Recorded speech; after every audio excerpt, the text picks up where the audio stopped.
नवीन video बघण्यासाठी मराठी कीर्तन YouTube चॅनलला subscribe करा.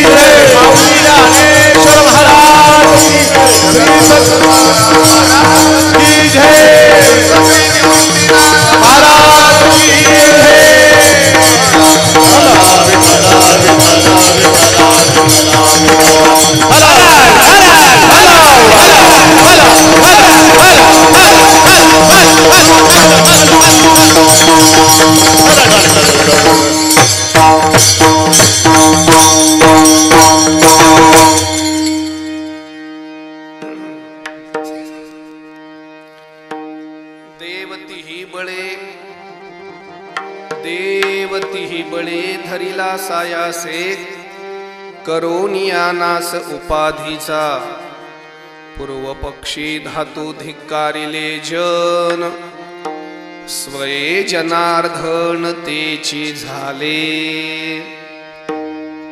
तुका म्हणे यासी नचले तातडे अनुभवे गोडी येईल कळो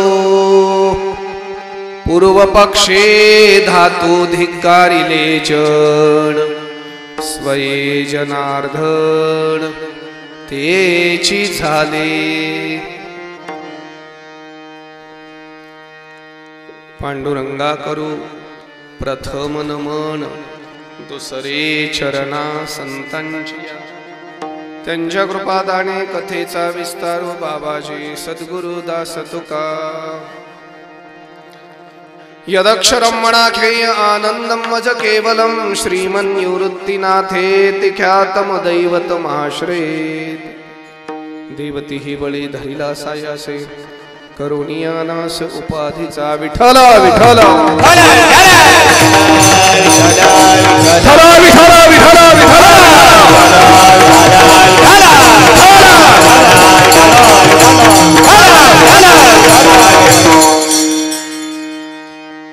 देवती ही बळे धरिला सायासे करुणिया नास उपाधीचा पूर्व पक्षी धातो धिक्कारिले जन स्वये जनार्दन तेची झाले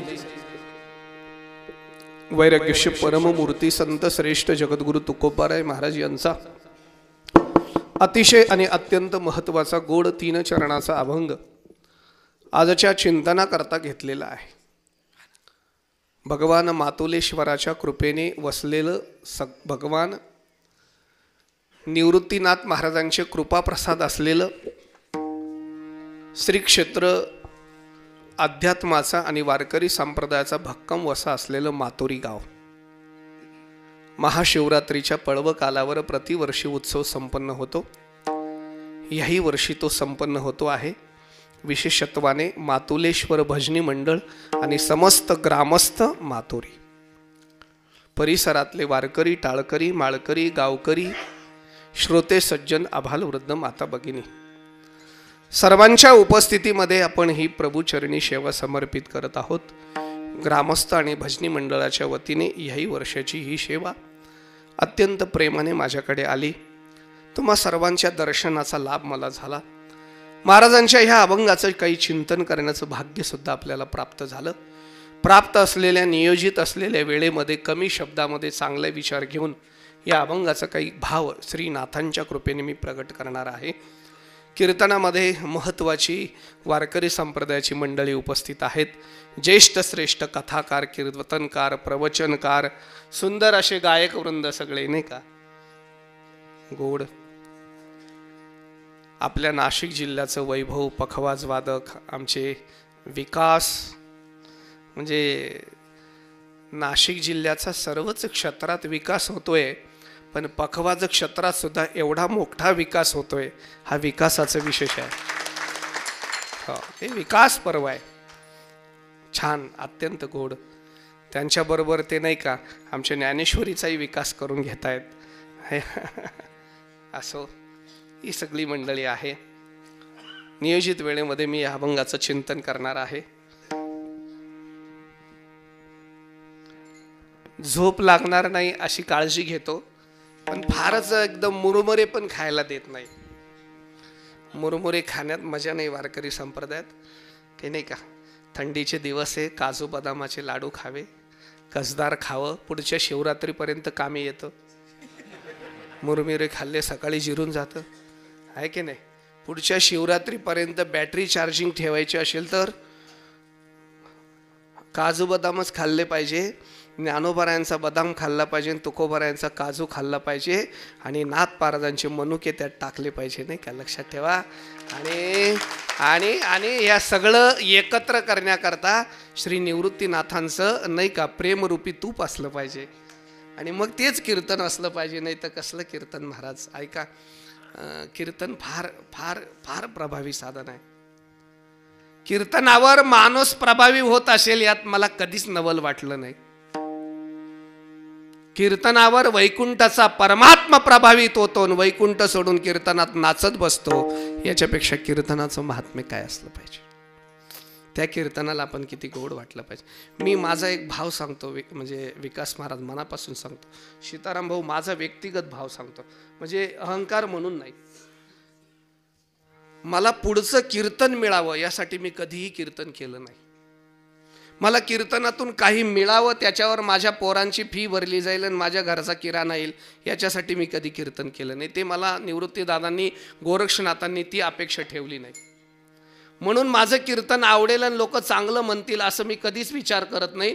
मी कीर्तनाला उभं राहिल्यानंतर दोन गोष्टीचा विचार करतो.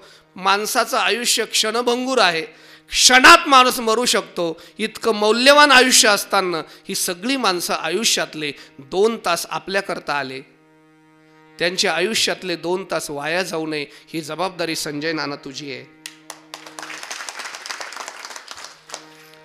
आणि मी इथं नसलो तरी प्रत्यक्ष रूपाने माझा परमात्मा इथं उभा आहे, त्याला कुठेही दुःख होणार नाही.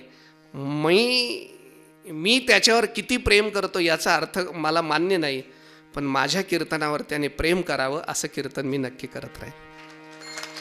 म्हणून थोडंसं चिंतनाकडे वळायला पाहिजे आपण.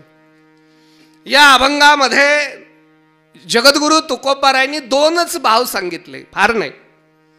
एक संतांचं कर्तृत्व सांगितलं आणि दुसरं संतांचं स्वरूप सांगितलं. देव तिही बळे धरीला कर्तृत्व आहे, करोनिया नास उपाधीचा कर्तृत्व आहे, पूर्व पक्षी धातू धिक्कारिले जन कर्तृत्वच आहे, अर्ध्या चरणामध्ये स्वये जनार्दन तेची झाले हे त्यांचं स्वरूप आहे. व्यापक दृष्टीचं कर्तृत्व संतांचं आहे आणि अत्यंत अत्यंत सूक्ष्म दृष्टीचं संतांचं स्वरूप आहे. जे व्यापक असतं ते दृष्टीला पडत असतं, जे सूक्ष्म असतं ते नजरेला दिसत नसतं. म्हणून संतांचं कर्तृत्व व्यापक आहे, ते सर्वांना दिसतं. संतांचं स्वरूप सूक्ष्म आहे, त्याकरता संतच व्हावं लागतं. संतांचं स्वरूप कुणालाही कळत नाही, ते कळतच नाही म्हणून तर कर्तृत्व बघायचंय. कर्तृत्व आणि स्वरूप ह्या 2 स्वतंत्र गोष्टी आहेत महाराज. एखादा माणूस समाजामध्ये फार कर्तृत्ववान असतो पण स्वरूपाने हीन असतो. एखादा माणूस समाजामध्ये फार स्वरूपवान असतो पण कर्तृत्वाने हीन असतो. कर्तृत्व माणसाचं व्यापक असावं आणि स्वरूप ही माणसाचं अविनाशी कशी होईल त्याच्याकडे जावं. मगाशी जेवण करताना नाना असं मला म्हटले, जेवण झाल्यावर बाहेर बसलो, नाना गचरू नाना माझ्यावर मुलासारखं प्रेम करतात. ते म्हणले मी झोपेतून उठलो, कधी बी उठलो का रामकृष्ण हरीच येतं तोंडात. मी म्हटलं आत्ता येऊन फायदा नाही, शेवटच्या क्षणी ते आलं पाहिजे म्हणजे तुम्ही त्या सत्याकडे जाल असा त्याचा अर्थ आहे. त्याच्यासाठी आत्तापासून प्रॅक्टिस करा म्हटलं. नाही, ती प्रॅक्टिस म्हणजेच ही परमार्थ आहे हो. ती प्रॅक्टिस म्हणजेच वारी आहे हो. ती प्रॅक्टिस म्हणजेच भजन आहे हो. ती प्रॅक्टिस म्हणजे ज्ञानेश्वरी गाथा आहे हो. त्याच्याकरताच हे कर्तृत्व आहे. मी एक सांगू का महाराज, पारमार्थिक जीवनाचं कर्तृत्व केल्याशिवाय, पारमार्थिक जीवनात कर्तृत्व सादर केल्याशिवाय सूक्ष्म रूप आणि व्यापक असलेलं संतांचं स्वरूप कळतच नाही आणि आपल्याला जवळ करूनच घेत नाही.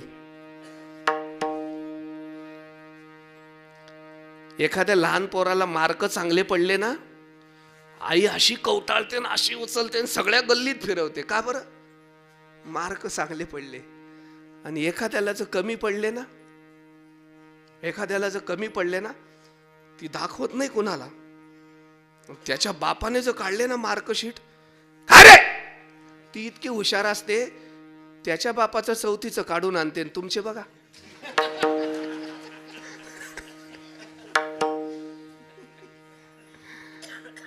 तेरी भी चूक मेरी भी चूक. कर्तृत्वाला फार महत्व आहे जीवनामध्ये, कर्तृत्वाला फार महत्व आहे. आता थोडस आपण सोप्या भाषेत पण पुढे जाऊ आपण, नाही का, पुढे प्रवास करू. ऐका, काही माणसं कर्तृत्व शून्य, काही माणसं कर्तृत्वहीन, काही माणसं कर्तृत्ववान, आणि काही महात्मे विशेष कर्तृत्ववान. 4 वर्ग पाडले. एक वर्ग कर्तृत्व शून्य, दुसरा वर्ग कर्तृत्वहीन, तिसरा वर्ग कर्तृत्ववान, आणि चौथा वर्ग विशेष कर्तृत्ववान. चला, कर्तृत्व शून्य अशी माणसं समाजात जन्माला येतात माणूस म्हणून, पण त्यांना मरेपर्यंत मी माणूस आहे हेच कळत नाही. अरे मी माणूस आहे हेच कळत नाही. प्रपंचही करत नाही आणि परमार्थही करत नाही. प्रपंचामध्ये दिवाळ आणि परमार्थामध्ये दिवाळीच. म्हणजे परमार्थात येत नाही, प्रपंच नीट करत नाही. प्रपंच चांगला असावा. माझं काय म्हणणं आहे, ऐका ना, मी कुणाला मार्गदर्शन करायला आलो नाही. कमीत कमी इतका तरी चांगला असावा की आपल्या सख्या बायकोने शिव्या देऊ नये. म्हणजे बायको सख्खीच असावी बरं का, असं काय म्हणजे गैर म्हणजे माझी अपेक्षा आहे सख्खीच असावी. आपल्या धर्मपत्नीने तरी आपल्याला शिव्या देऊ नये एवढा व्यवस्थित असावा. आणि खरं सांगू का, त्याच्यासाठी तर ही धडपड आहे. हो, प्रपंचही करत नाही आणि परमार्थही करत नाही अशी कितीक माणसं आयुष्य वाया घालवतात. माणस काय तुम्हाला सांगायचं, मला आळशी जीवन जगतात. जगामध्ये मी असली आळशी माणसं पाहिली की त्यांच्या जीवनामध्ये जीवनच नाही. एक पोरग मला भेटलं, म्हणजे त्याचा बाप घेऊन आला मला, म्हणले महाराज तुम्ही माझं नाव सांगू नका, हे जे समोर येत आहे ना ते माझं पोरग आहे. बी झालं पण काही करत नाही. सकाळी जेवतं ओट्यावर जाऊन मोबाईल खेळतं, तसंच बसतं, संध्याकाळी जेवायलाच येतं. जरा समजून सांगा ना. म्हटलं थांबा. त्याला बोलवलं, म्हटलं काय रे बाळा, काय नाव आहे तुझं? असं नाव. काय करतो? बी झालो. म्हटलं मग काय कर? काय नाही, आता सध्या आराम करतो. म्हटलं कशाला आराम करतो? काहीतरी करावं. काय करावं महाराज, काय करावं? म्हटलं काहीतरी व्यवसाय करावा. काय व्यवसाय करावा? मी म्हटलं बघ, तुझं व्यवसाय करत असेल ना, फार अवघड सांगत नाही तुला. माझ्या कीर्तनाचं आजचं पाकिट आहे, हे 10-11 हजार रुपये तू घे, आणि एवढ्या 10-11 हजार रुपयामध्ये तुझ्याच गावातून एखाद्या बगीच्यातून 2 कॅरेट 4 कॅरेट 10 कॅरेट द्राक्ष घे, CBS वर जाऊन विकून ये. आणि काय होईल? अरे 10,000चे 12,000 होतील. 12,000 घेऊन काय करू? मी म्हटलं पुन्हा 12,000चे द्राक्ष बघ, पुन्हा विकायला जाय, काय होईल? 15,000 होतील. 15,000 घेऊन काय करू? अरे म्हटलं पुन्हा 15,000चे द्राक्ष घे, पुन्हा विक, 4 ठिकाणी विक, बाजार कर, चांगल्या ठिकाणी फिर, काय होईल? 25,000 होतील. 25,000 घेऊन काय करू? मी म्हटलं अरे असं कंटिन्यू चालू ठेवलं तर ह्या 10,000चे 1 लाख व्हायला वेळ लागणार आणि 1 लाखाचं भांडवल होईल. ते म्हणले 1 लाख घेऊन काय करू? करू काय? ते म्हणले 1 लाख रुपये झाले, नाशिकच्या एखाद्या चांगल्या ठिकाणी एखादी टपरी बघ, भाड्याने घे, 1 लाखाचे सगळे फळं भर आणि फळाचा दुकान टाक. 1 लाखाचा व्यापार सुरू व्हायला फळाचं दुकान चालेल तुझं, फळबाग मार्केट सुरू होईल. 1 लाखाचे 10 लाख कधी होतील तुला सुद्धा कळणार नाही. तो म्हणलं 10 लाख घेऊन करू काय? पण करू काय? ते म्हणलं 10 लाख भांडवल झालं ना, काही करायची गरज नाही तुला, ते दुकान बंद कर आणि 10 लाख घेऊन मार्केटला उतर, तुझ्याच परिसरातले द्राक्ष खरेदी कर आणि एक्सपोर्टने परदेशात पाठव. काय होईल? अरे 10 लाखाचे 10 कोटी व्हायला वेळ लागणार नाही 5-10 वर्षात. असं आहे का? पण 10 कोटी घेऊन करू काय? मी म्हटलं 10 कोटी आल्यावर काय करू? म्हणजे नाशिकच्या चांगल्या ठिकाणावर 10,000 स्क्वेअर फूटचा बंगला बांध, 50 लाखाची गाडी राहील, श्रीमंताची मुलगी बायको राहील, सुंदर 2 पोरं राहतील, नोकर चाकर मागे पुढे राहतील, एसी लावलेला राहील, डनलपच्या गादीवर एसीच्या तक्क्यावर पडून निवांत पडून राह, कोणी विचारणार नाही सुद्धा तुला. तो म्हणे निवांत पडून राहायचं का? म्हटलं मग कोण विचारणार एवढं सगळं असल्यावर निवांत पडून राहायचं? तो म्हणलं मग आत्ता तरी मी काय करतोय? नाही एवढंही करून निवांतच पडायचं असेल तर कशाला या खटाटोपी करायला लावता महाराज? पडू द्या की मला. मग अहो कर्तृत्वच नाही हो माणसांमध्ये, कर्तृत्वाने हीन झाली माणसं. माझं एक वाक्य आवडणार नाही तरी बोलतो, या महाराष्ट्रातल्या तरुणाला अभ्यास न करता विद्वान व्हायचंय आणि या महाराष्ट्रातल्या तरुणाला कष्ट न करता श्रीमंत व्हायचंय आणि म्हणूनच कर्जाच्या डोहात बुडतोय. लक्षात ठेवा, कर्तृत्व असलं पाहिजे, कष्ट करायची प्रवृत्ती असली पाहिजे, टाचून प्रपंच करता आला पाहिजे आणि प्रपंच करता करता परमार्थाचा आनंद घेता आला पाहिजे. दिवसभर प्रपंच करताना संध्याकाळी हरिपाठ झालाच पाहिजे आणि सकाळी उठताना तोंडात काकडा आलाच पाहिजे आणि मगच पुढचं काम सुरू झालं पाहिजे. त्या माणसा इतकं भाग्यवान जीवन काय आहे महाराज? काय आहे महाराज सांगा? काय याच्यापेक्षा जगातला भाग्यवान कोण असू शकतो? अरे ज्याला उठता क्षणी ज्याच्या मुखात काकडा येतो पहिला तांबा पडला का आणि झोपताना हरिपाठ येतो, त्याच्यापेक्षा भाग्यवान कोण आहे या जगातला? मला सांगा ना, सांगा ना. काय आनंद, काय आनंद आहे त्याच्या. पण अशी कर्तृत्वहीन माणसं असतात, प्रपंचही करत नाही, परमार्थही करत नाही. एक वर्ग संपला, पुढचा बघू आता जरा. दुसरा आहे कर्तृत्वहीन. कर्तृत्व शून्य संपला, कर्तृत्वहीन. आता हा थोडासा बरा आहे, हा थोडा बरा आहे. हा काय करतो? परमार्थ नाही करत पण प्रपंच करतो. आयुष्यभर प्रपंच करतो, परमार्थ अजिबात नाही करत, पण प्रपंचाच्याच नादी लागतो आणि प्रपंच करताच मी आहे असं समजतो. सायास करीशी प्रपंच दिननिशी, रात्रंदिवस प्रपंचाचा सायास करतो आणि जे आपलं नाही ते मिळवण्यामध्ये आयुष्य व्यर्थ घालवतो. मी रागू नका माझ्यावर, मी अगदी मनापासून सांगतो तुम्हाला. 2 गोष्टी प्रपंचाच्या लक्षात ठेवा. प्रपंचात जे कमवाल ते तुम्हाला कामी येत नाही आणि प्रपंचावर ज्याच्या करता कमवाल ते तुमच्यावर कधीच प्रेम करत नाही. कटू असलं तरी सत्य सांगतो, प्रपंचातली एकही वस्तू आपल्यावर कधीच प्रेम करत नाही आणि प्रपंचात जमून ठेवलेलं कधीच आपल्या कामी येत नाही. बँकेत 5 लाखाच्या FD असल्या तरी सोयराज तिकडनं येताना टोकरं आणि सुतळी घेऊन येतो म्हणजे आपले कामी आले. शेवटी ऋण सोयऱ्याचं झालं की नाही? झालं की नाही? नाही नाही नाही, येवल्याच्या 20-20 हजाराच्या पैठण्या कपाट भरून ठेवलंय, एकही पैठणी कामात आली नाही. सक्का भाऊ नव्हता, चुलत होता, पण त्याने 120 रुपयाची आणली, 30 नेसून गेली ना. मग जे तुमच्या बरोबर येणार नाही, जे खोट आहे, लटिका व्यवहार सर्व हा संसार,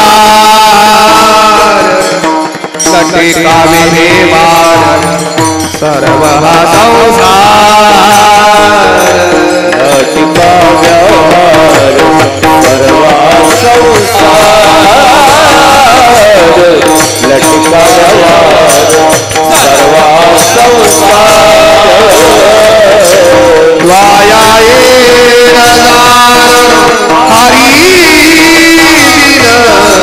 वाया हरी दिन, हरे मुखे मना, हरे मुखे मना, हरे हरे मुखे मना, हरे मुखे मना, वाया हरे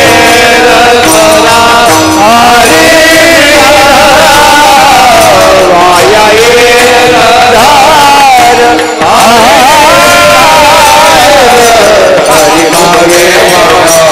हरे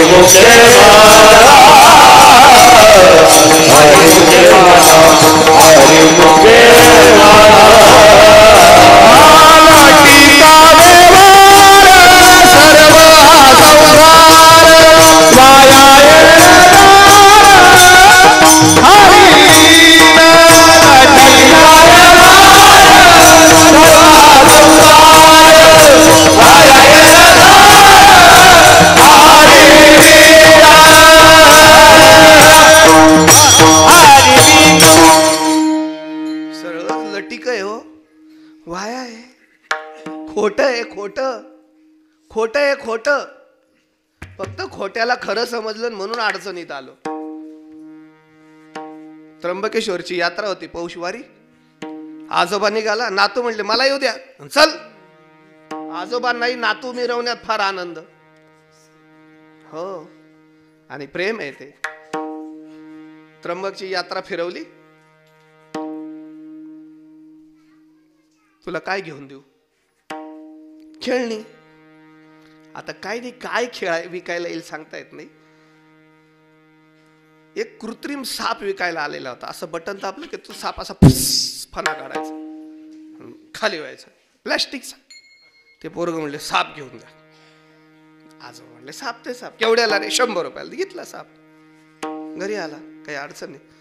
बागाला फवारणी चालू होती, सगळे बागाला. नेमकी आजी घरात झोपलेली, ती आजारी होती. हे नातू बिलिंदर होत. हे झोपलेल्या आजीजवळ गेलं आणि आजीच्या छातीवर ते ठेवलं, दणकने बटन दाबलं. जसं साप फेऊ केला, आजी ठेव केलं, मेली. जागेवर मेली. साप असा असा असा करतोय. आजीने दिला जीव सोडून आणि हे गेलं खेळायला निघून.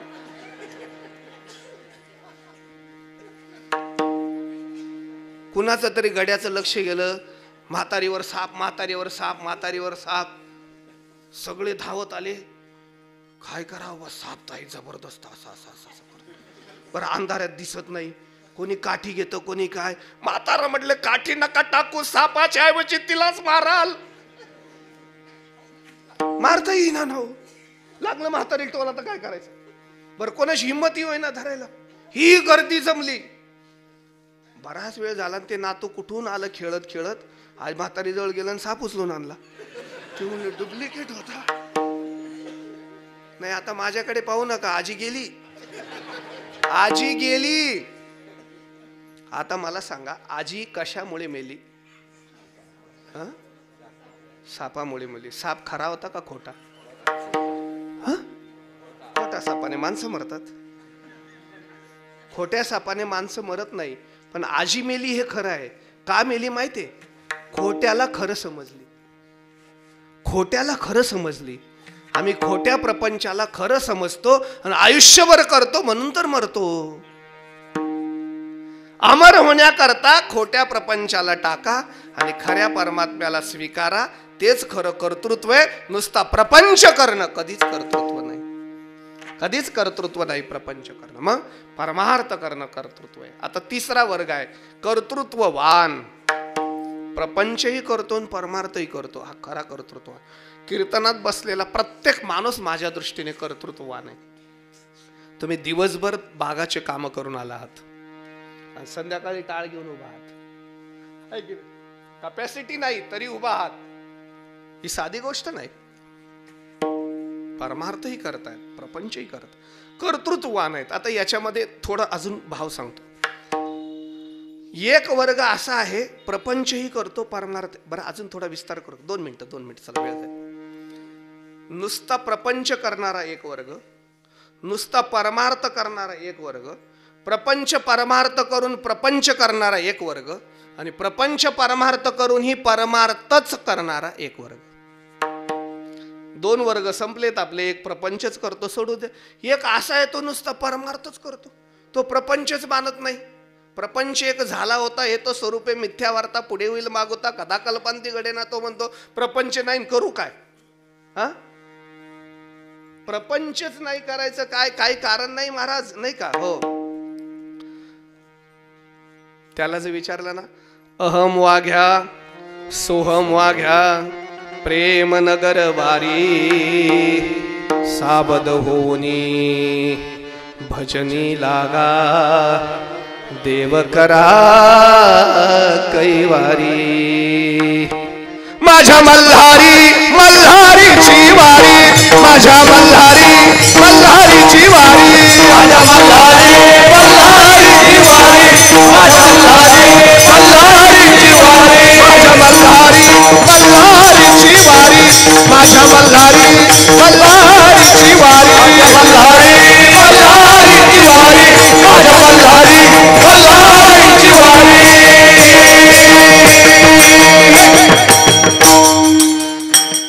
त्याला जर विचारलं ना तो अजून एक काय सांगतो माहितीये का?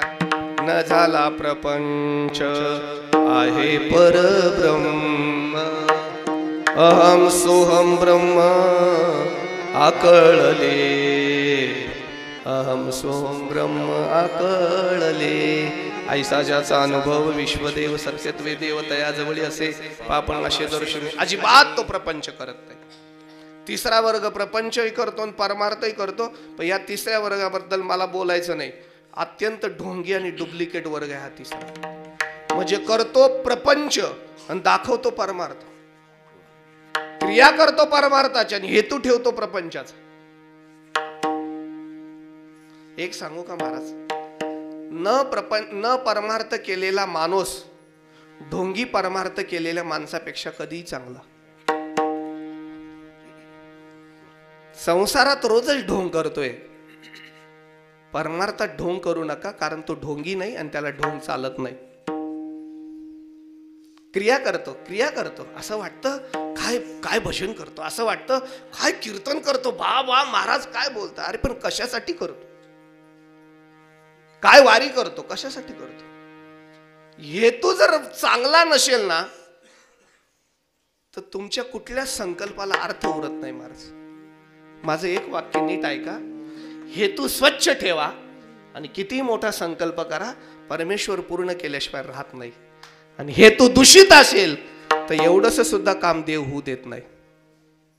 एक सांगू का महाराज, मी हेतू चांगला नसेल तरच अडचणी येतात परमार्थात सुद्धा, नाही तर 50-50 वर्ष कीर्तन करणाऱ्यांना कधीच अडचणी येत नाही. हेतू स्वच्छ असेल, हेतू परमात्मा असेल तर अडचणी यायचं काही कारण नाही. हा, आणि हेतूच जर प्रपंच असेल, नाही नाही नाही नाही. एकाने सत्यनारायण घातला आमच्या कॉलनी. सत्यनारायण करतात का इकडे? आणि रविवार होता, आला, म्हणले महाराज घरी आहेत का? म्हटलं हो. अहो या ना प्रसादाला. गेलो, 10ची नोट टाकली, प्रसाद घेतला सत्यनारायणाचा, घरी आलो. अहो दुसऱ्या रविवारी पुन्हा आला, म्हटलं महाराज घरी आहेत का? म्हटलं या ना प्रसादाला. पुन्हा सत्यनारायण, पुन्हा 10 रुपये टाकले, पुन्हा प्रसाद घेतला. रविवार आला की तो सत्यनारायण करायचा, सगळे कॉलनीतले लोक प्रसाद. म्हटलं काय बात आहे बोय? त्याला म्हटलं का रे एवढा परमार्थाला लागला सत्यनारायण सत्यनारायण दर रविवारी काय करतो रे?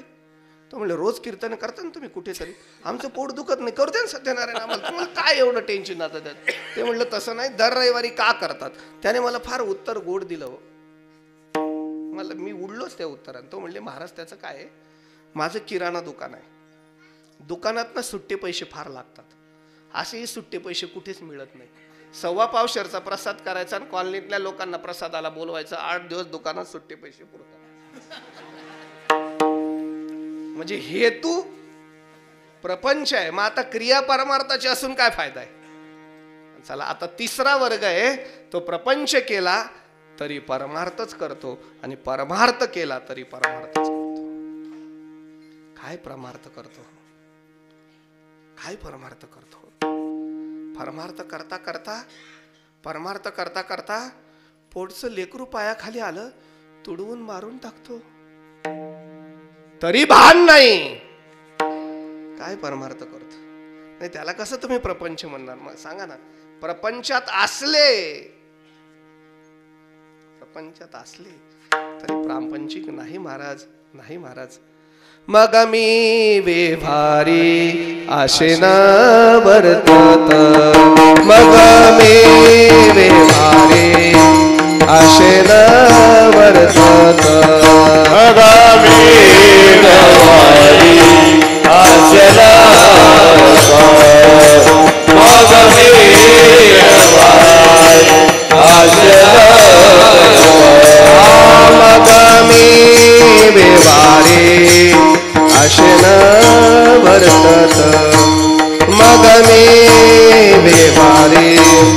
आशेन वर्तत मग व्यवहारी आसल वर्तत मग व्यवहारी आसल वर्तत जे विचारात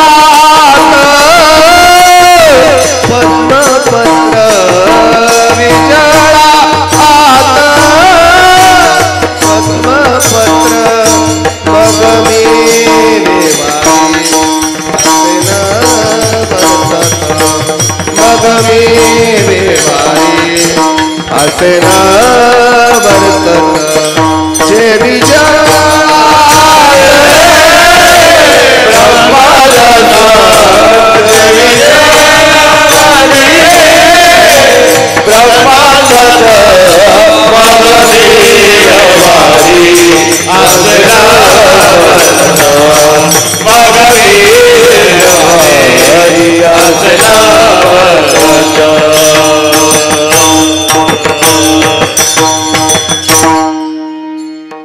व्यवहारी असलो तरी फक्त व्यवहारात वाटतो, व्यवहारिक नसतो. प्रपंचात दिसलं काय असतं बरं का, कुठेही काही गोष्टी करा तिथं चिटकू नका. तुम्ही चिटकलात की माखलात, लक्षात ठेवा. चिटकलात की माखलात त्याच्यापेक्षा तुम्हाला अंतर ठेवून राहता आलं पाहिजे. ते चिक्कू माहितीये का, चिक्कू चिक्कू चिक्कू इथले नाही, खायचे चिक्कू म्हणतो, खायचे चिक्कू. अहो ते फोडलं ना आतमध्ये बी असते. अहो मला ते बीचं विशेष वाटतं विलास मामा. ती बी पिकलेल्या चिक्कूत राहते पण काय स्वच्छ राहते हो, म्हणजे राहते आत पण कुठेच माखत नाही. नाही तसं राहा प्रपंचात, पण माखू नका, चिटका परमेश्वराला.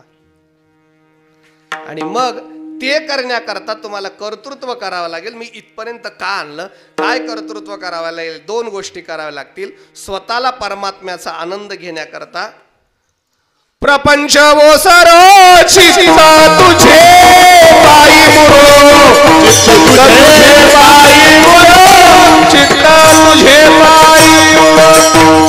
प्रपंच ओसरो चित्ता तुझे पायी मुरो, चित्ता तुझे पायी मुरो, चित्ता तुझे पायी मुरो. ऐसे करेगा पांडुरंगा, ऐसे करेगा पांडुरंगा, ऐसे करेगा पांडुरंगा, ऐसे करेगा पांडुरंगा, ऐसे करेगा पांडुरंगा. शुद्ध रंगवाले रंगा, शुद्ध रंगवाले रंगा, शुद्ध रंगवाले रंगा. ऐसे करेगा पांडुरंगा,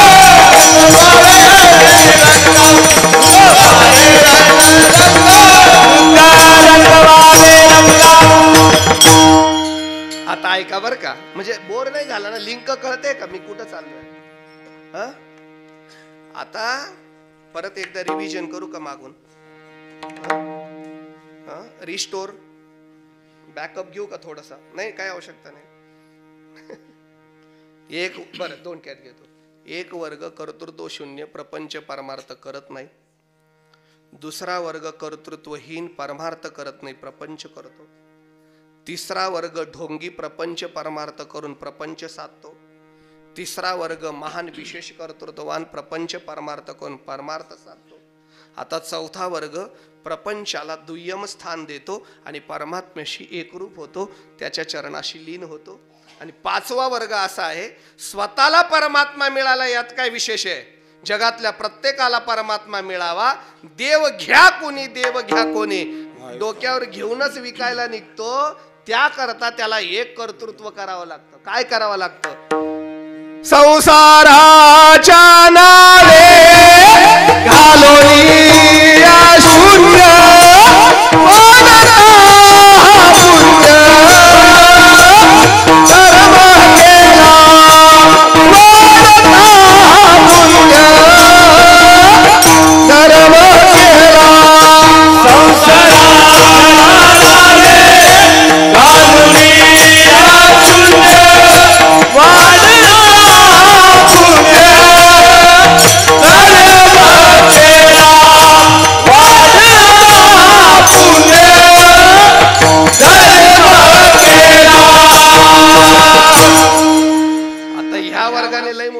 क्रांती केली. ओसरो बिसरो नाही, शून्यच. काय असतं ओसरो मध्ये शून्य मध्ये फरक आहे. ओसरो शब्द कुठे येतो माहितीये का? जाऊ द्या, गोदावरीला महापूर आला होता, पाहिला होता. तसाच आहे का ओसरला? ओसरला ना. अरे पूर ओसरू द्या, पण खुना तसेच ठेवून गेला. पूर ओसरला पण खुना तशाच आहेत. अनेकांचा प्रपंच ओसरतो, पण हृदयात प्रपंचाच्या खुना तशाच असतात. त्या पुसल्या गेल्या नाही तर परमात्मा कसा मिळेल? त्याकरता तुकोबाराय म्हणतात त्याच्यावर शून्यच घाला. खरं म्हणजे एक प्रमाण मला सुद्धा म्हणायला भीती वाटतं. त्यांनी म्हटलं ते त्यांची क्रांती आहे. संसाराच नाही, जाळोनी संसार बैसलो अंगणी. काय करायचं, नष्ट करून टाकलं, काय फरक पडला नाही संसाराचा. बाईल मेली, मुक्त झालो, बरे झाले देवा, निघाले दिवाळे. काय येतं ते एवढं घेऊन बसलं नाही. आणि मग मात्र वाढता हा पुण्य धर्म केला. धर्म दोन प्रकाराचा असतो. प्रवृत्ती धर्म एक, निवृत्ती धर्म दोन. देश काल मर्यादेत असतो तो प्रवृत्ती धर्म, देश काल मर्यादेच्या बाहेर असतो तो निवृत्ती धर्म. प्रवृत्ती धर्म बदलत असतो. विकास महाराज, प्रवृत्ती धर्म नेहमी बदलत असतो. प्रवृत्ती धर्म, नाशकात एक धर्म, अजून तुम्ही दुसऱ्या प्रांतात गेले तर दुसरा धर्म आहे की नाही. धर्म बदलत राहत. अहो एकच गोष्ट सांगतो. प्रवृत्ती धर्म, आपल्या गावातला एखादा मुलगा भारताच्या सेवेत असावा, जवान म्हणून सुट्टीवर यावा, सगळं लोक त्याच्याबरोबर सेल्फी घेतात की नाही, प्रेम करतात की नाही, आणि तोही सर्वांवर प्रेम करतो की नाही, चहा पाण्याला बोलवतात की नाही. म्हणजे गावात आला म्हणजे त्याचा काय धर्म झाला? प्रेम करणे. काय धर्म झाला? प्रेम करणे. आणि ज्या दिवशी सुट्टी संपेल आणि तो सीमेवर जाऊन उभा राहील, या रामकृष्ण हरी, या नाही, गोळी घालान मारा लगेच. म्हणजे गावात प्रेम करणं हा धर्म आहे, पण तोच सीमेवर गेला तर माणूस मारणे त्याच्यासाठी धर्म आहे. हा प्रवृत्ती धर्म आहे, हा बदलत राहतो देश काल मर्यादेमध्ये. पण जो निवृत्ती धर्म आहे ना, तो अंतर्मनाशी बांधला गेलाय. निवृत्ती धर्म बदलत नाही. त्याचा देशाशी संबंध नाही, कालाशी संबंध नाही, व्यक्तीशी संबंध नाही. तो निवृत्तच आहे, कधीच तो प्रवृत्त नाही. तो कधीही बदलत नाही. एकदा साधला, जन्म बदलतो, पण धर्म नाही बदलत. जन्म बदलतो. अहो मला सांगा, या जगातला एकच निवृत्ती आहे, ते निवृत्तीनाथ आहे. कायमच निवृत्त. एकदा थोडे आले होते प्रवृत्तीवर, ज्ञानोबारायला हाताला धरलं आणि समाधीला घेऊन चालले, तेव्हा थोडे प्रवृत्तीवर आले आणि त्या क्षणी निवृत्त झाले. तर अजून निवृत्तीवरच आहेत. थोडंसं आमचं ऐकलं आणि थोडं प्रवृत्तीवर आले म्हणून मंदिर करून घेतलं, नंतर त्यांना तेही नको होतं. निवृत्त आहेत ते, निवृत्त आहेत. ह्या सगळ्याच्या पलीकडे ते आहेत. ते म्हण वा वा वा वा, गहिनीनाथांनी जे गुजच देऊन ठेवलं ना, ते म्हणतात तू निवृत्तच राहा, बाकी कशाचाच हे नाही. ते निवृत्त आहे. तो निवृत्ती धर्म कायम परमेश्वराला साधून ठेवतो. त्या धर्माने परमात्मा मिळतो. आता ऐका 2 मिनिटं. प्रल्हाद होता, निवृत्ती धर्म साधला, देव आपला झाला. तोच प्रल्हाद अंगद झाला, देव आपलाच आहे. तोच अंगद उद्धव झाला, देव आपलाच आहे. तोच उद्धव नामदेव झाला, देव आपलाच आहे. तोच नामदेव तुकोबाराय झाला, देव आपलाच आहे.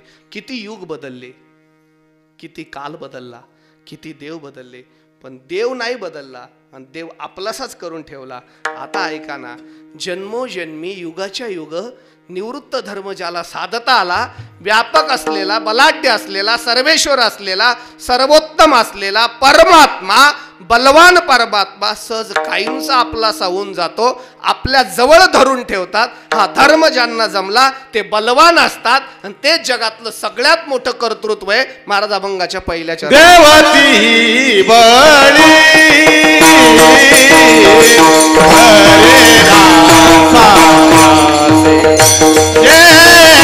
देवादी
भजन करता का एकदा विठ्ठल विठ्ठल विठ्ठल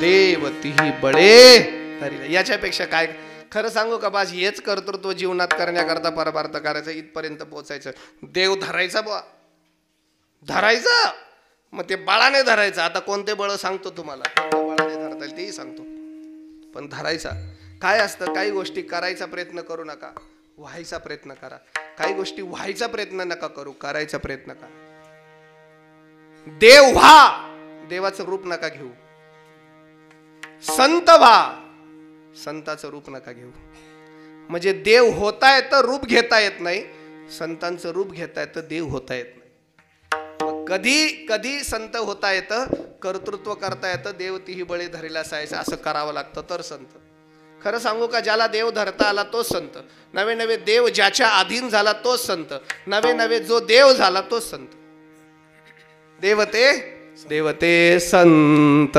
देवते संत देवते संत देवते संत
हेच कर्तृत्व आहे महाराज देवतीही बळे धरीला आता वेळ संपला आणि फार वेळ घेणार नाही मी फक्त पुढच्या वर्षाची 10 मिनिटं आत्ता घेतो पुढच्या वर्षी 10 मिनिटं कमी करतो म्हणजे आत्ताच बुकिंग बी करून जातो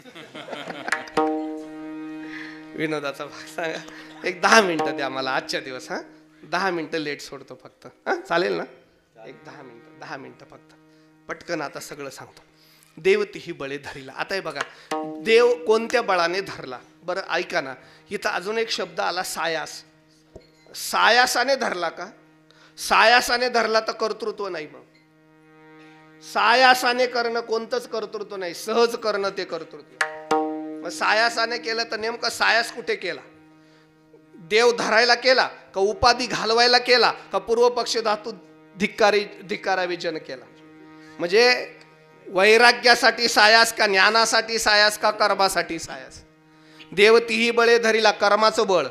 करुणी नाश उपाधीचा, ज्ञानाचं बळ. पूर्वपक्षी धातू धिक्कारिले जन, वैराग्याचं बळ. देव कुठे धरला? वैराग्याच्या जोरावर धरला का ज्ञानाच्या जोरावर धरला का कर्माच्या जोरावर धरला? कर्माच्या बळाने देव धरता येत नाही. बर, योगाच्या बळाने देव धरता येत नाही. योगाच्या बळापेक्षा ज्ञानाच्या बळाने देव धरता येत नाही. सापेक्ष बळाने तर धरता येते, ताकदीने धरू असं आहे का? त्याला लय बळ आहे. 6 दिवसाचं होतं, 6 दिवसाचं होतं. पुतना मारली. 6 दिवसाचं काय बळ असेल? 6 दिवसाचं. आपलं 60 वर्षाचं 6 दिवस पडून राहत. 6 दिवसाचं काय? बळिया माझी बळ जाणे ते मी आढळ. बलम नाही का? सगळ्यांचं बळ मला आहे महाराज. त्याला बळाने धरू नका. बर, आता बळ सांगतो, जाऊ द्या. कर्माचं बळ, ज्ञानाचं बळ, योगाचं बळ, सापेक्ष बळ. अजून एक बळ आहे, सांगतो. निश्चयाचं बळ.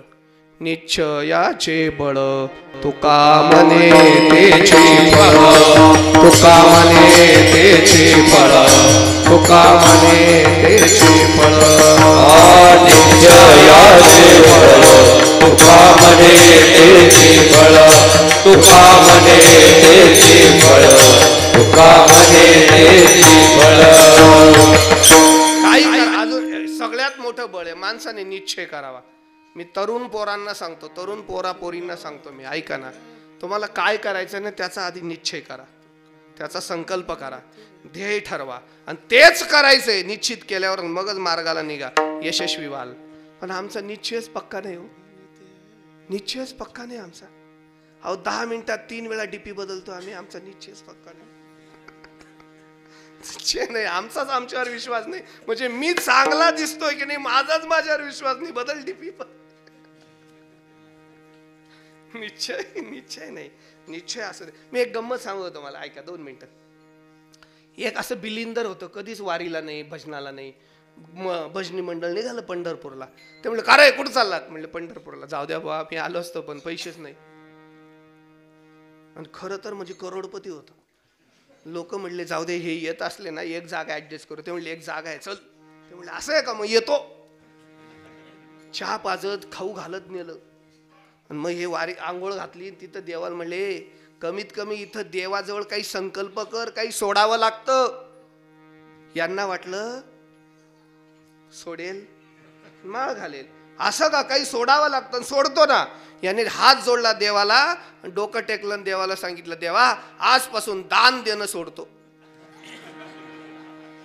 रुपडा दान देणार नाही कुणाला आजपासून. वैतागलं ना देव बी. हे बाहेर निघालं. देवाने एका पोराचं रूप घेतलं याला फसवायला, आणि ते गंध गोळी घेऊन आलं. आणि त्याच्यामुळे, ए साहेब गन लावून घ्या ना. ए व्हाय तिकडे, तुला गन लावला म्हणजे रुपया द्यावा लागेल. आणि आपण दान देणं बंद केलं. लावूच दे ना त्याला गंध. ते पोरग इतकं मागे लागलं, ते बी हट्टीच होतं. गर्दीत घावलं. आणि गर्दीमध्ये याने डाव साधला, लावलं चंदन, तिला मुद्रा टेकून.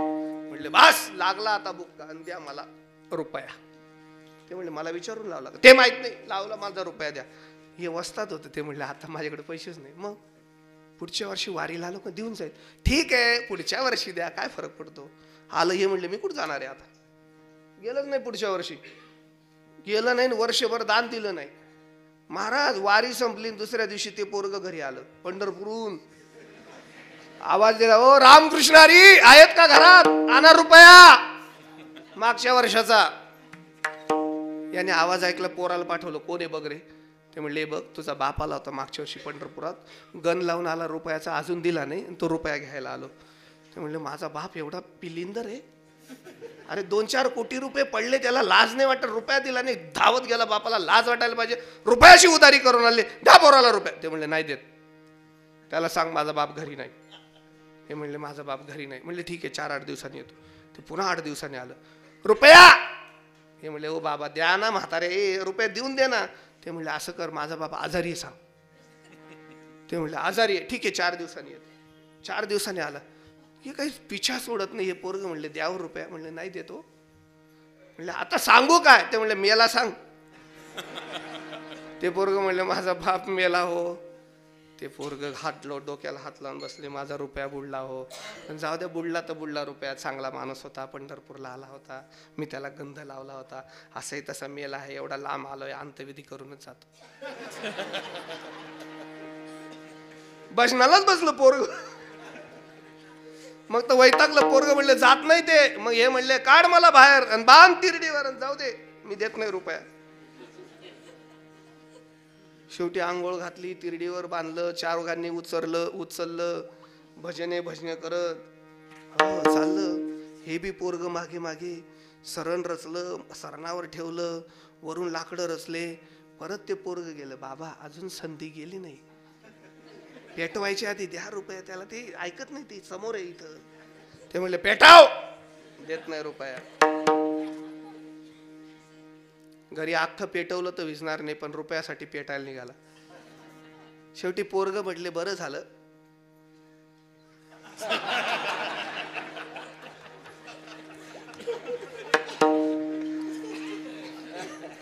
पोरगान लावलीच अशी सरमट.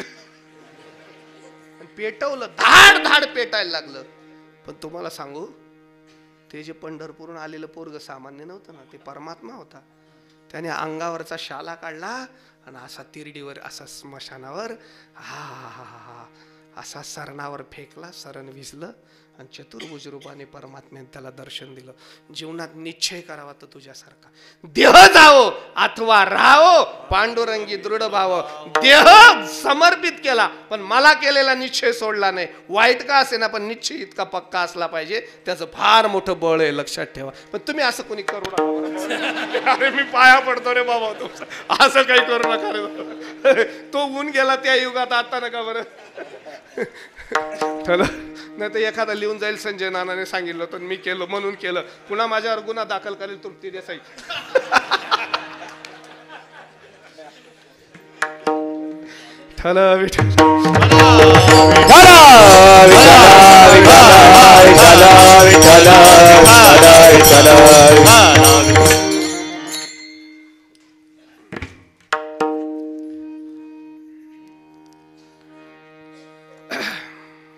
आणि तिसरं शेवटचं एक बळ सांगतो. सगळ्यात सुंदर बळ आहे, त्याला म्हणतात प्रेमाचं नाम भावाचं बळ. भावाचं बळ. हो, माणसाकडे भाव असला पाहिजे. आणि या कोणत्याच बळाने तो आकळत नाही. हो, भाव बळे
प्रेमाने भावाने परमात्मा आपलासा होतो बा. प्रेमाने अनेकांनी परमात्मा आपल्यासे केल्याचे उदाहरण आहेत महाराज. आता ते उदाहरण, किती प्रेमाने परमात्मा आपलासा होतो. एक सांगू का, प्रेमाने तो आपलासा होतो की तो कधी आपलासा झालेला पुन्हा परका होतच नाही, बांधून ठेवता तो. एक छोटीशी गोष्ट सांगतो, अर्धा मिनिटात बरं का, जास्तच मोह झाला मला तुमचा. 2 मिनिटात मी थांबणार आहे. 10 मिनिट म्हणजे आता 5 झाले, 5 मिनिटात थांबणार आहे. एक सांगू का, जय विठ्ठल करा असं कुणालाच वाटू नये. त्याच्या आज जय विठ्ठल केलं तर तो खरा वक्ता. पुन्हा घड्याळ सगळ्यांनी पाहायचं आणि याने दामटतच राहायचं, त्याला काहीच अर्थ नाही. ते काहीच अर्थ नाही, त्याला काही अर्थ नाही, काहीच अर्थ नाही महाराज. एकदा फार जुनी गोष्ट सांगतात बरं का. दादासाहेब महाराज वास्कर फडाचे मालक होऊन गेले म्हणे बरं का. वास्कर फडाचे मालक होऊन गेले. त्यांचं म्हणजे देगलूरकर मठात कीर्तन होतं आणि ते काय झालं, 7 ते 9 कीर्तन. आता एवढे अधिकारी, ते घड्याळ पडलं बंद. ते 8:30लाच बंद पडलं. यांचं जे कीर्तन चाललं, 9 वाजले, 9:30 वाजले, 10 वाजले, 10:30 वाजले, 11 वाजले. घडलेली घटना, त्यांनाही भान नाही, लोकांना नाही. एवढ्या मोठ्या महात्म्याला कोण सांगेल. शेवटी नाविलाज झाला. महाराजांना जवळून सांगावं लागलं. म्हणले, धुंडा महाराज जवळ गेले. म्हणले, दादासाहेब तुमचा अधिकार सांगू का. म्हणले, काय काय धाक आहे हो तुमचा. म्हणले, काय. अहो घड्याळ 8:30ला बंद पडलं तुमच्या समोरचं, 11 वाजले तरी चालू होत नाही. ते म्हणलं, असं आहे का. मग जे विठ्ठल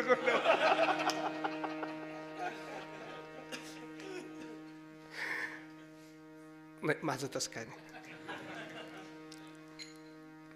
विठाला देव धरून ठेवला पाहिजे. एक सुरदाची नावाचा भक्त होता. त्याला दोन्ही डोळ्याने भजन करायचं. रोज नित्याने मंदिरात जायचं, भजन करायचं, घरी यायचं. माणसाने नियमाने भजन करा. वारकऱ्याने रोज भजन केलंच पाहिजे. घरी पंचपदी करायची वारकऱ्याने, नियम आहे. आणि भजन म्हणजे हरिपाठ करायचा, हो दुसरं काय. भजन म्हणजे कमीत कमी हरिपाठ केला तर पंचपदी करायचं. म्हणजे मी अहंकार नाही सांगत बरं का. मी इतकं सुंदर, मला एका माझ्या मित्राने विणा दिले महाराज, ओरिजिनल. तो एवढाच विणा आहे, फार सुंदर. आणि त्याला ओरिजिनल हरणाचं शिंग वगैरे मिरजून बनवून दिलं, एवढाच विणा आहे. तुम्हाला खोटं वाटेल, मी घरी असो नसो, माझ्या घरी रोज पंचपदी करायची पद्धत आहे. घरच्यांना सगळ्यांना वॉर्निंग आहे, हरिपाठ झाला की पंचपदी करायची. रोज घरी पंचपदी झाली पाहिजे, 5 अभंग झालेच पाहिजे. आपली वारकऱ्याची संहिता आहे हो. वारकऱ्याचे आचार आहे, ते झालंच पाहिजे. मी काय म्हणतो, पंचपदी नाही जमली तरी चालेल, पण रोज हरिपाठ झाला नाही तर ते घरच वारकऱ्याचं नाही. हरिपाठ ही संहिता आहे. हरिपाठाची ताकद एवढी मोठी आहे ना, तुम्हाला सांगतो, ते झालंच पाहिजे. हरिपाठ झालंच पाहिजे. वाटून घ्या, वाटल्यास जावांमध्ये वाटून घ्या, भावाभावांमध्ये वाटून घ्या. हा आठवडा तुझा. कामं वाटून घेतात की नाही. भांडे तू घासायची, मी पोळ्या रांधीन, भाजी तू करायची, मी शेतावर जाईल. मग जे ऐका ना, जी शेतावर असली तिला हरिपाठ करायला लावायचा. असं काहीतरी करत जा, पण हरिपाठ करत जा. हा ऐका, ते सुरदाजी मंदिरात निघाले. आता डोळे बंद, डोळेच नाही, चालता चालता अंदाज चुकले आणि रस्ता चुकून जंगलात गेले. रात्रीचे 10:05 झाले. अहो 7चा माणूस निघालेला. महाराज चालतच येते. सुरदास काय विचारायला दिसतो. एवढी मोठी विहीर आली पुढे आणि ते विहिरीजवळ गेलं. अरे बापरे, काय माहिती त्याला विहीर आहे हो. असा पाऊल फक्त टाकायचाच उशीर, असा पाऊल पडणार, मरणार, देवाला टर कात. अरे अरे, द्वारकेचा राणा क्षणात प्रगट झाला. लहान पोराचं रूप घेतलं आणि म्हाताऱ्याचा हात धर. ए बाबा, ये इकडे, विहीर आहे पुढे. पडला असता तू. खरं सांगू का मी, एक वाक्य, कीर्तन करण्यापेक्षा ना त्याचं नेहमी भजन करत जा. कीर्तनापेक्षा अखंड नितांत प्रेम त्याचं भजनावर आहे. त्याचं भजन करत जा महाराज. आणि भजनाला तो कधीच काही होत येत नाही. हा म्हणजे कीर्तनात सुद्धा भजनच करत जा. कीर्तनाचं अंग भजनच आहे हो. मी अशी काही कीर्तनं पाहिली, विद्वान कीर्तनं. कीर्तनात रूप पाहता सगळी चाल झाली की त्याच्यानंतर बैरवीच होते हो. हे काही प्रमाण नाही पाहिले. सीताराम भाऊ, अशी तुम्ही कीर्तन काय पाहिजे. एखादं प्रमाण आलं तर भाग्यच, प्रमाणच नाही. काय रंग आहे का हो त्याच्याशिवाय. फक्त ते प्रमाण पाहिजे, कविता नसावा. ते तुकोबा राहायचं पाहिजे, ज्ञानोबा राहायचं पाहिजे. माझे मी कधी बोलतच जातो. मी आज वेड्यासारखं करतोय. ऐका माझं, मी शब्द आला म्हणून सांगतो. मी कुणावर निंदा करण्याकरता उभा नाही. वारकरी संप्रदायाची आचारसंहिता अशी आहे, वारकरी संप्रदायामध्ये संदर्भ आणि प्रमाण ह्या दोन गोष्टी आहेत. कीर्तनात संदर्भ आणि प्रमाण ह्या दोन गोष्टी आहेत. कीर्तनकार संदर्भ देण्याकरता मोकळा आहे. तो कोणताही संदर्भ देऊ शकतो. कवितेचा देऊ शकतो, तो एखाद्या पिक्चरच्या स्टोरीचा देऊ शकतो, एखाद्या पौराणिक कथेचा देऊ शकतो, तो मुखातून संदर्भ देऊ शकतो. पण जेव्हा प्रमाण द्यायचं असेल, टाळ पकवाजावर म्हणायचं असेल, तर तो निवृत्तीनाथांपासून निळोबारायांपर्यंत जेवढे संत झाले त्यांच्या मुखातून आलेला अभंगच गायला पाहिजे. दुसरं त्याला टाळ पकवाजावर गाण्याची परवानगी नाही. प्रमाण त्यालाच म्हणतात जे संतांच्या मुखातले. टाळ पकवाजावर पुन्हा दुसरं म्हणायची परवानगीच नाही, ते प्रमाणच नाही होऊ शकत. कसं शक्य आहे ते? प्रमाण आहे ते. प्रमाण माझ्या शब्दातलं कसं प्रमाण होईल? माणसाचं प्रमाण नाही होत. आली मुखावटा अमृत वचने, संत मुखातून येतं ते प्रमाण असतं. आणि तेच टाळ पकवाजावर लावणी मृदुंग श्रुती टाळगोत तेवढ्यासाठी काय तोंडाने म्हणा. मला वाटलं मी तोंडाने कविता म्हणू शकतो, टाळ पकवाजावर नाही. तोंडाने एखादं काही म्हणू, पण प्रमाणच असावं. जाऊ द्या. भजन करत होता तो सूरदास, संपला विषय. सूरदास भजन करत होता. बाबा म्हटले चला तुम्हाला मंदिरात सोडतो, मंदिर जवळच आहे. तो म्हणले तू कोण आहे रे? हे पोरग घाबरलं. आता याला हे म्हणजे देव होता. ते म्हणले काही नाही, गायी चारत होतं इथं, गायी सुटली होती आणि तुम्ही परताना पाहिलं वाचवलं. तो म्हणले अरे पण रात्री कुठे गायी चारतात का? तो म्हणजे वासरू हरवलं होतं, शोधत होतो, मंदिरात सोडतो चला. सूरदासजीने त्याचा हात धरला, असं मंदिरात नेलं. म्हणले बघा आता मंदिर आहे, जय विठ्ठल होईल, जा बैरवी म्हणा. सूरदासजीचा चमत्कार बघा. ते म्हणले लय हात मी हातात घेतले, लय हातात घेतले, असा स्पर्श नाही झाला. हा तर हात कसला? हात जगन्नाथ आहे. सूरदासजीला कळालं हा परमेश्वर आहे आणि त्याचा हात माझ्या हातात आहे. देवाला म्हणतो ए देवा कुठं जाऊ आता? चांगल्यांच्या हातात येत नाही, माझ्या हातात आला, जाणार सोडत नाही तुला. आता काय करू मंदिरात जाऊन? तू इथं आम्ही तिथं काय करू? तुझा हात सोडत नाही देवा. तर म्हणले सोड म्हाताऱ्या, मला त्रास नको देऊ, तुला विहिरीत पडताना वाचलं काय येऊन, सोड माझा. ते म्हणले नाही सोडत. घट्ट धरला महाराज. देव चतुरा तो शिरोमणी, गुण लावण्याचे खाणे. महाराज नाटकं केले देवाने, बोलण्याच्या नादात लावला आणि हाताला हिसडा मारला, सुटला. नाचायला लागला. सुटलं ना रे म्हाताऱ्या तुझ्या हातातून. म्हातारा म्हणले लय उपकार केले का तू? काय कौतुक केलं का? हे पुरुषार्थ केला का तू? माझ्या हातातून सुटला म्हणजे. आता वाक्य ऐका. हस्त उत्क्षेपी यातोसी बलात् कृष्ण किमद्भुतम, किमद्भुतम कृष्णम बलात्. हाताला हिसडे मारले बाजूला झाला. लय बलवान आहेस काय रे कृष्णा? हृदयात गतिर्निरी अशी पौरुषम तम जाणामे. हातातून 1000 वेळा सुटून जाय कृष्णा, काही फरक पडणार नाही. तू माझ्या हृदयात आहे. तुझ्यात लय बळ असेल ना, एकदा हृदयातून निघून दाखव, मग तुला खरं बलवान समजेल. देवती ही बळे धरिला सायासे करून या नाश उपाधीचा विठोबा रखुमाई.